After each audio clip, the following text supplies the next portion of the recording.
Aí nós temos uma moedinha de 1697, um 20 réis, né, um vintém, cunhado na cidade do Porto, em Portugal, para circulação em Angola.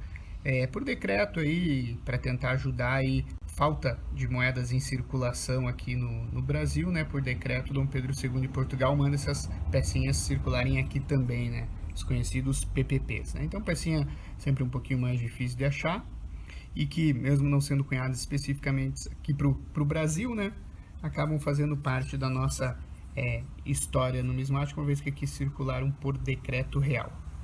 Aí nós temos um bonito 40 réis de cobre, esse aqui do reinado da Maria I, como a gente pode acompanhar aqui, a datinha de 1787, então abaixo do valor. Pessoa grande, bonita, aí, essas peças podem passar de 40 milímetros de diâmetro, né? Então moedas realmente grandes. E aqui a esfera armilar e legenda.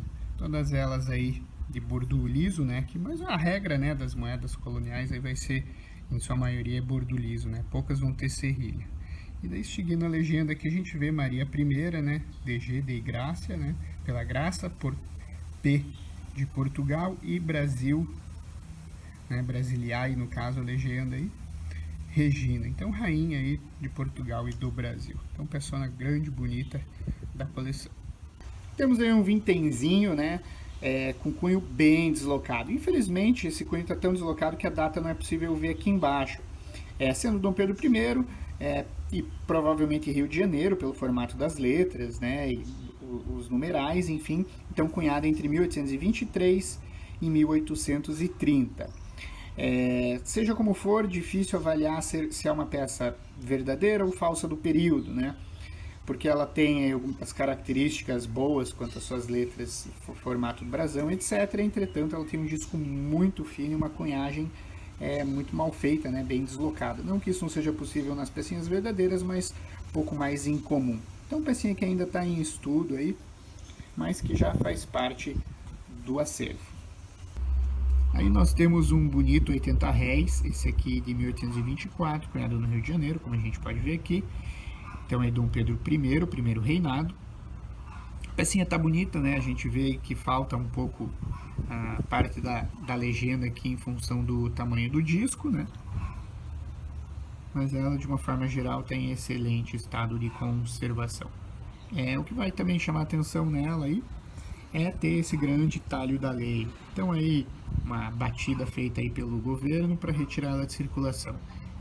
Logicamente um chute, mas ela tem aí um diâmetro um tanto quanto menor e peso também do que o normal. Não que isso seja um problema, mas efetivamente talvez ela tenha recebido o talho da lei por ter disco e peso um pouco abaixo do esperado. Foi recolhido talvez para receber um carimbo geral e nesse momento caiu fora. Mas só um chute, né? Uma hipótese.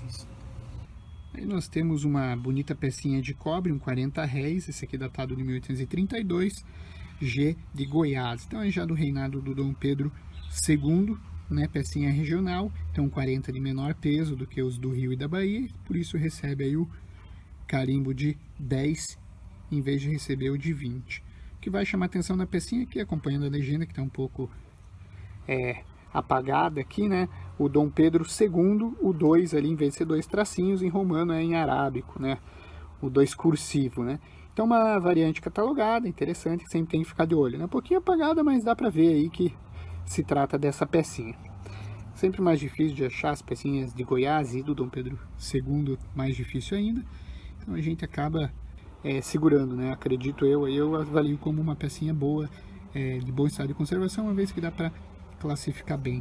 Aí um 2.000 réis de 1926, falso do período. Essa aqui é bem facinho de identificar, né? Ela é muito porosa, todas as letras um tanto quanto tremidas.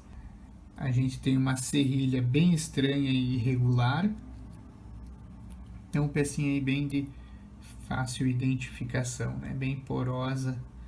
Dá para perceber claramente aí que foi fundida e não cunhada.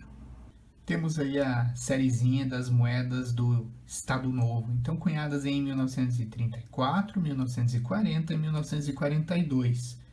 E a gente tem o valor de 100, 200, 300 e 400 réis.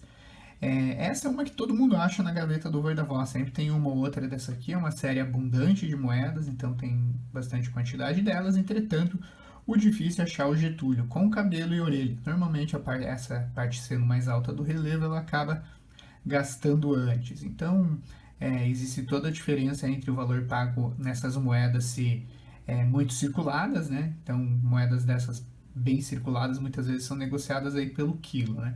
Enquanto moedas bem bonitas, né? Como essas aqui, com a orelhinha intacta, né? O cabelo sem riscos, com ainda um certo brilho do cunho, já vão ter um valor individual aí para uma coleção. A gente já tem um interesse de guardar se você encontrar bem bonita.